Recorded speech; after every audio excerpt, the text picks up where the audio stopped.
Hi mga ka-traders, magandang yaman po sa inyo lahat. Gusto lang natin ipaalam sa video nito and quick update lang din na yun nga, nakalipat na tayo ng bahay. Kung mapapansin niyo, this past days, this past weeks, wala tayong gaanong upload, wala tayong gaanong content creation o kaya naman mga meetings, no? So nilimitahan lang natin dahil tayo nga po ay lumipat, no, ng bagong matitirahan. So kaya ang hirap po, no?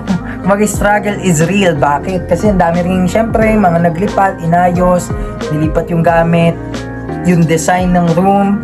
Ayan, ipapakita natin somehow in this video. And kumbaga parang ano yung self-reflection natin tungkol dito.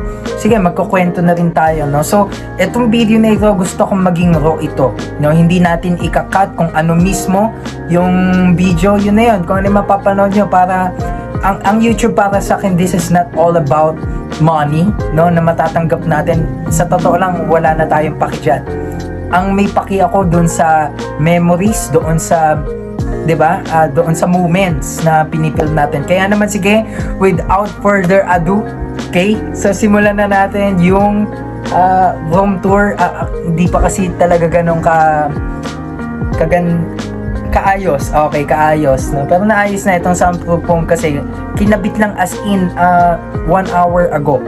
Okay? So, kaya ngayon, pagpasensya niyo again, very raw ito. Wala nang edit-edit. Kung ano yung makita nyo, yun na yun, no?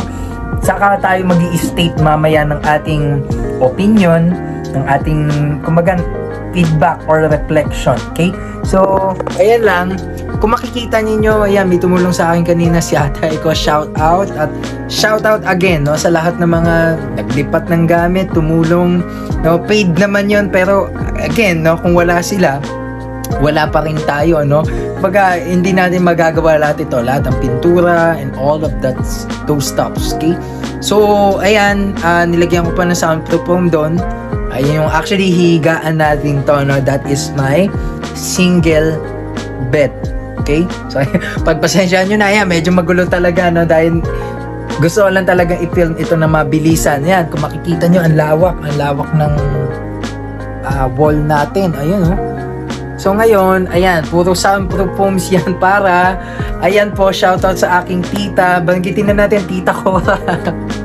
Ayan, no, para hindi ganun kaingay, no, pagka tayo ay nagbablog kasi katabing bahay natin sila, so para hindi naman tayo nakaka-disturb, no, ng kanilang, you know, privacy. Okay, so kaya yan, makikita ninyo po. Okay, yan, soundproof foam. Yun lang naman yun. And then nagsuggest si Ate Aiko na kumbaga yung pinakababa, lagyan namin ng puro black. Oo nga, maganda.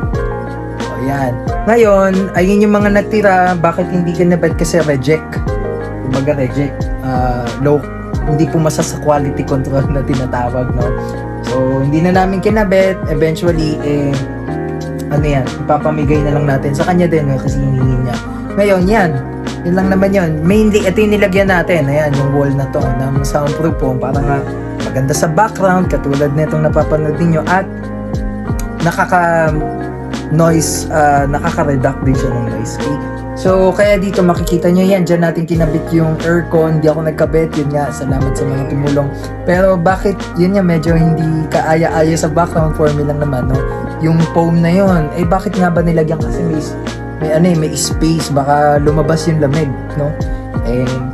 Tanggalin natin siguro kapag may major video content tayong gagawin.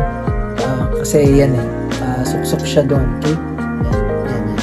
So, kaya naman dito yan na yung ating, yan, nasa second floor tayo ngayon kasi sa apartment namin is actually, was actually, first floor and then, no, sa dulo yung room ko, no? Pero ngayon, ayan, pinafold natin yan kapag umaga na, mapapansin nyo, dito yung center table, sofa, salamat sa mga tumulong, no? Talagang grabe bago na iakyat lahat ng gamit ko, imagine niyo na lang po, di ba? So kaya yun, dito yung ating higaan, working station. Okay, working station, saan ba yan? Okay, yung table natin. Okay, so kung makikita niyo yan, hindi pa nakaayos talaga totally mga gamit, napaka minimalist pa, may sabit-sabit na wiring pa doon, pagpasensya nyo na kasi hindi pa nagagawa, no? So hindi kasi ako ganong kaalam doon, so tinitignan natin at nagsisik tayo ng professional advice somehow, no, kung paano ba ayusin niya, kasi napaka ano niyan napaka delikadong galawin ko, no, kung ayusin natin mag-isa. Okay, yun yung cabinet, no, and all of those stops, no.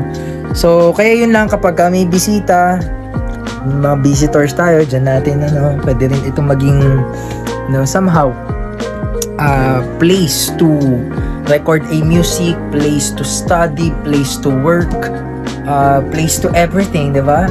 Pagka pwede rin siya maging party. Di ba? So yun, kaya yun lang naman. Ngayon, bakit ko to pinil or naisipang mag-film? Wala lang, para makita niyo update natin. Yun nga, hindi tayo nakapag-upload on the past days, on the past weeks, no. Nag-upload tayo sa TikTok noon, yung background, tignan nyo, balikan nyo, no, hindi pa ganun kaganda. Dito na mismo tayo yung bago pa lang tayo mag-ayos. Ngayon, so ang point natin ay, sa totoo lang kasi yung dati kong room, yung dati naming tinutuluyan, at napakadaming memories doon, sa totoo lang, din tayo mainly nagsimula mag-vlog ulit, no, kasi nga yung channel ko na for some reason nawala siya no, sa YouTube. So bumalik tayo around 2020, 2021, dun tayo up until 2023, no, last month. So naglipat na tayo dito. Yun nga, no, panibagong space na naman, panibagong memories, panibagong, di ba, mag-isa tayo dito sa room na to. Ayan, yan din pala, no, hindi ko na-discuss sa ibang room or papakita kasi mainly ito lang muna yung pinaganda talaga, no, kasi nga alam nila na vlogger ako, no? Nagba-vlog tayo madalas, meeting, so kailangan talaga ng somehow, no, presentable room, no, for me. And syempre sa other persons, no, kay mama at papa, kay dad at mami, at sa aking kapatid, no. Shoutout po sa inyo, sa inyong suporta, sa family ko, relatives, yung mga tumulong sa amin dito, tita at tito, saan pa ba? Basta po sa inyong lahat, no, sa mga tumulong sa amin makalipat, yan kay Kuya Ramil, ang aming landlord. Okay? So kaya yun po, maraming salamat po sa panonood, no. Yun lang, na-appreciate ko lang na okay, nakalipat kami, bagong memories na naman, bagong pagdadaanan, ika nga, no, may mga good and bad, but what is more important is nag-grow ka as a person within your space and within your environment. Okay? So kaya yun po, sana marami kayong natutunan sa akin at na-share natin.